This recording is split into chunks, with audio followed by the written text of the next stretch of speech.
Pero vamos de inmediato a otro tema que me parece muy interesante. Voy a hablar con Aníbal García. Él es doctor, magíster y licenciado en estudios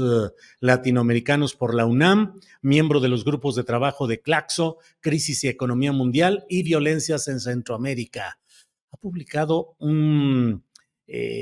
artículo que se llama Manufacturación de Consenso y Lawfare en México, la guerra judicial, la instrumentación de la justicia para derrocar, derrumbar, oponerse a opositores o a ciertos personajes o factores políticos. Por eso me da mucho gusto poder saludar a Aníbal, que está aquí con nosotros. Aníbal, buenas tardes. ¿Qué tal? Buenas tardes, Julio. Es un placer estar con ustedes. Gracias, Aníbal. Aníbal, ¿qué estamos viviendo en este momento? ¿Qué es lo que expones esencialmente en este artículo Manufacturación de Consenso y Lawfare en México? ¿De qué se trata, Aníbal? Bueno, el artículo es un artículo muy breve y digamos que el objetivo general de esta investigación era justamente poner de manifiesto la forma en la cual los distintos medios de comunicación hegemónicos principalmente están de cierta medida y en un modo muy explícito ya intentando convencer a la población a nivel nacional principalmente, pero también a nivel internacional, de las distintas formas en las cuales se tiene que leer el contexto político actual, ¿no? Me refiero en concreto a la forma en la cual, desde que empezó el sexenio en 2000, a finales del 18, principios del 19 hasta la fecha, han ido creando esta percepción en la gente en la cual empezaron primero los medios de comunicación y think tanks en Estados Unidos diciendo que el gobierno de Andrés Manuel erosionaba la democracia por la cantidad de reformas que estaba haciendo en el sector energético, después con las leyes electorales y con otro tipo de reformas que estaba haciendo el presidente en este sexenio. Y ya en este año es mucho más evidente la forma en la cual están instalando este relato mediático en el cual se vincula hasta ahora sin pruebas al narcotráfico con Andrés Manuel. Y eso es más o menos en términos generales lo que aborda la investigación. Por otro lado, también está el tema que tiene que ver con el financiamiento de Estados Unidos que hace a medios de comunicación en América Latina. Es algo que no es nuevo, ha sucedido en otras ocasiones, en distintas administraciones, por lo menos desde George Bush, para no irnos tan atrás, pero desde entonces, desde el 2001 a la fecha, es justamente el gobierno de Joe Biden el que más ha insistido y el que más recursos ha erogado para apoyar a medios libres, medios, dicen ellos, independientes del poder, que lo que hacen es justamente investigar los temas de corrupción. Hace un momento, en la entrevista anterior, ustedes estaban hablando de este tema del Poder Judicial y de la corrupción, y justamente esta amalgama que hay entre el Poder Judicial y, por otro lado, los medios de comunicación, fue en gran medida lo que permitió el caso de Lawfare en Brasil, justamente contra Lula da Silva en 2014, y se cumplen ya hoy, bueno, este año se cumplen 10 años de la causa Lavallato, que bueno, ha tenido implicaciones a nivel mundial y a nivel latinoamericano también en particular, ¿no?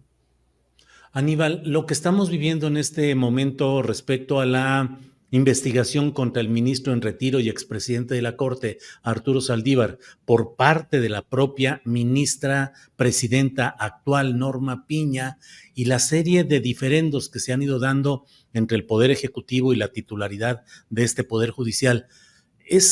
¿encaja dentro del esquema del lawfare o no necesariamente una investigación contra actos de presunta corrupción significa lawfare? Bueno, mira, esa pregunta es muy buena porque justamente nos permite hacer una distinción entre aquello que es lawfare y aquello que no es lawfare y más bien se queda en un rango menor, que sería este caso que estamos viviendo en México, que es el de la judicialización de la política. Un caso, digamos, paradigmático de lawfare es justamente el que mencionaba hace un momento, el de Lula da Silva en Brasil y también el de Dilma Rousseff, porque justamente la forma en la cual primero, desde los medios de comunicación van creando esta percepción en la gente de que hay escándalos de corrupción. Después entra el Poder Judicial en cuestión para abrir causas judiciales sin pruebas contundentes, que permiten después judicializar a personalidades de la política y posteriormente quitarlos de la administración o quitarlos de la vida pública o eliminarles la posibilidad de tener una candidatura, eso es justamente un caso ya terminado de Laufer. En el caso de México no hemos llegado digamos, a ese momento de Laufer. Tuvimos un antecedente con el caso de Andrés Manuel en el 2005, cuando fue lo del desafuero, tampoco se llegó hasta la última instancia. Y a lo que vemos ahora actualmente es esta judicialización de la política bastante fuerte por parte del Poder Judicial, de varios circuitos del Poder Judicial y en particular de la Suprema Corte de Justicia, que ha no llegado al caso de inhabilitar a algún político, pero sí han llegado al caso de tumbar reformas que ha puesto el presidente Andrés Manuel, como es el de la ley de hidrocarburos o la ley de industria eléctrica, o incluso judicializando también obras de infraestructura, como pueden ser también el Tren Maya, que es algo que sucedió en su momento también en el caso de Brasil con el escándalo de Odebrecht. Entonces, en el caso de México, lo que tenemos es esa instancia en la cual ya hay una manufacturación de consenso, o sea, la forma en la cual los medios constantemente están repitiendo una noticia o repitiendo la forma en la cual se tiene que analizar la política en el país. Ya tenemos también a una Suprema Corte y a un Poder Judicial que está totalmente, digámoslo así, está en contra del proyecto de nación que tiene actualmente el presidente. Y tenemos también de otra, digamos, en otra instancia a nivel internacional, cierta injerencia o cierto poder de injerencia que podría estar incidiendo en la vida nacional por parte de las instituciones del gobierno estadounidense. Entonces, digamos que tenemos estos tres elementos que permitirían afirmar que es justamente la instancia de judicialización de la política, sin llegar a un lawfare como tal. Aníbal, en el artículo que has publicado mencionas algo que ya en esta entrevista has mencionado, que es el papel que han jugado algunos medios de comunicación, específicamente en el tema de la creación de estas narcoetiquetas acusando al presidente López Obrador y a la candidata Sheinbaum de ser narcopresidente, narcocandidata, con 4 medios internacionales que de manera coincidente llegaron, instalaron y permitieron ahí como un banderazo de salida a todo esto. Te pido tu reflexión sobre esos dos temas, lo que implica la respetabilidad cierta o entre comillas de medios dominantes hegemónicos como estos de los que hablamos, que aparentemente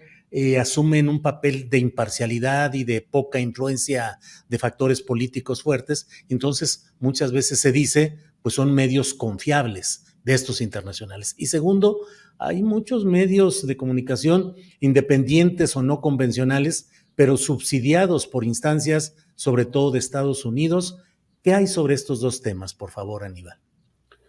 Bueno, respecto al primer aspecto, esto de los medios internacionales, hay una cita que tiene ahí un intelectual latinoamericano peruano que es José Carlos Mariátegui, que fue un intelectual peruano de principios del siglo XX, y él afirmaba que cualquier medio de comunicación en ese momento, él se refería principalmente a periódicos, él mencionaba que todo periódico tenía una postura y una línea político-ideológica. Y en el caso de este tipo de medios internacionales, que siempre suelen, sobre todo los hegemónicos, siempre suelen establecerse como medios de comunicación autónomos, independientes, que no tienen ningún vínculo con la política o con algún sector de la política determinado. Y después lo que vemos cuando hacen este tipo de publicaciones en las cuales suelen manejar muy bien, ese es algo también característico de Laufer, que suelen manejar muy bien el tiempo político y tiran este tipo de notas con la intención justamente de ir estableciendo una cierta agenda mediática en un país o ir estableciendo, digamos, un tópico o una forma de analizar la política. Y este tipo de medios internacionales como son, desde luego, el New York Times, el Washington Post, incluso medios ya de otro continente, como puede ser la DW, o incluso también otro tipo de medios ya a nivel incluso internacional, europeos, que siguen teniendo este tipo de de noticias en las cuales se sugiere o se suele pensar, ¿no? Y sin tener alguna prueba contundente, pues lo que hacen es justamente que veamos esa forma en la cual llegan a incidir en la política con este tipo de noticias en las cuales no hay contundencia. Y por otro lado, en el caso particular de este caso, como fue el New York Times, o fue ProPublica, o fue Inside Crime, lo que vemos es justamente que tienen una fuente en común y es la DEA. Y entonces hay la pregunta fundamental que ya la han hecho en otros medios y otros analistas, es justamente por qué tener este tipo de notas donde la fuente suele ser solamente una institución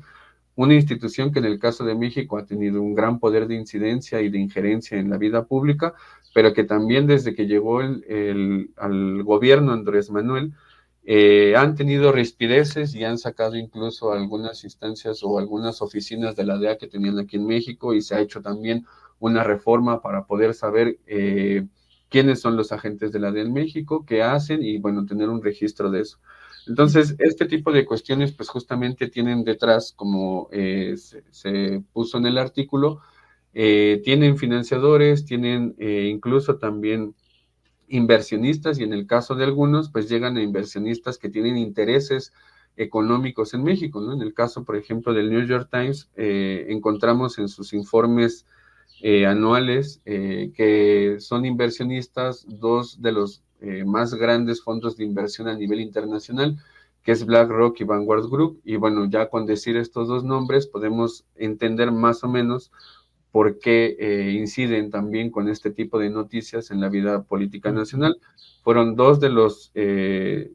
fondos de inversión que estaban también con intereses en el sector energético, para no irnos tan lejos, pero bueno, tenían intereses ahí en el sector energético en México. Y en el caso otro, que es el de los medios de comunicación, no a este grado de ser tan internacionales, que son financiados por Estados Unidos, pues ahí tienen dos tipos de financiamiento de dos instituciones del gobierno estadounidense. Una es la USAID y la otra es la National Endowment for Democracy. Estas dos grandes instituciones, digámoslo así, son las que suelen financiar este tipo de proyectos de medios de comunicación, y en la gran mayoría de los casos, lo que sí se suele ver en las bases de datos que aporta el gobierno estadounidense es que les importa mucho que estos medios de comunicación tengan como un tópico principal la cuestión de la corrupción, que se investiguen casos de corrupción en los países en los cuales estos medios tienen su base, y lo podemos corroborar incluso con algo ahora más cercano, como es el caso de Ecuador con Jorge Glass. En el caso de Jorge Glass hubo un medio o dos medios de comunicación que hicieron pruebas falsas en contra de varios del gobierno de Rafael Correa, y que después la Corte en Ecuador toma esas pruebas como fehacientes, y a partir de ahí se hace una causa judicial. Y no llega incluso al grado de la sentencia como tal, pero sí llega a ponerle una causa judicial, y eso impide que sigan haciendo política, que sigan incluso en el mismo territorio ecuatoriano, Sí, ¿no? Este tipo de casos son los que podemos mencionar como fundamentales en la forma en la cual claro. se va manufacturando el consenso. Aníbal, se nos va acabando el tiempo, pero no resisto pedirte si nos ayudas a descifrar un poco un mapa, una imagen que nos enviaste, que es Claro. esta sobre la judicialización contra la 4T, que Ujú. tiene segmentos. Se nos va el tiempo, pero por favor, ayúdanos a descifrar esto. Bueno, rapidísimo. Esta es una red de poder que presenté con otra compañera en un curso de Laufer aquí en México, en la UACM, y lo que nos interesaba ver es justamente esta forma en la cual, en el caso de México, hay varios actores internacionales que están incidiendo en la vida pública. En los organismos autónomos, ahí teníamos el caso del INE cuando estaba Lorenzo Córdoba, y la gira que hizo en Estados Unidos con think tanks y organizaciones del gobierno estadounidense, que son las que acabamos de mencionar y que tienen poder de injerencia en México. Están también los medios de comunicación, el Washington Post, The Economist, incluso Bloomberg, The Atlantic, Reforma o Aristegui Noticias, que iban constantemente manufacturando la idea de que este gobierno tiene una erosión democrática y es autoritario. Y por el otro lado está también el poder económico, con el Consejo Mexicano de Negocios, la Corparmex, que a su vez tiene vínculo por parte de sus empresarios con financiamiento de think tanks en México, como puede ser el INCO o Mexicanos contra la Corrupción y la Impunidad, que a su vez también reciben financiamiento de Estados Unidos. De ahí uno de los actores principales de esta organización ya cada vez más orgánica, pues justamente es Claudio X González, que a su vez es fundador de este Consejo Nacional de Litigio Estratégico y que tiene a dos de los ministros del Poder Judicial como parte de este Consejo Nacional de Litigio Estratégico. Entonces, aquí lo que nos interesaba era ver la forma en la cual ya hay digamos, una organización mucho más compleja en la cual se van vinculando distintos actores, distintas instituciones a nivel nacional e internacional que inciden en que haya una mayor judicialización de la política en México. Y bueno, esto habría que actualizarlo con lo último que ha sucedido a partir de 2024, porque esto lo hicimos a finales de 2023, ¿no?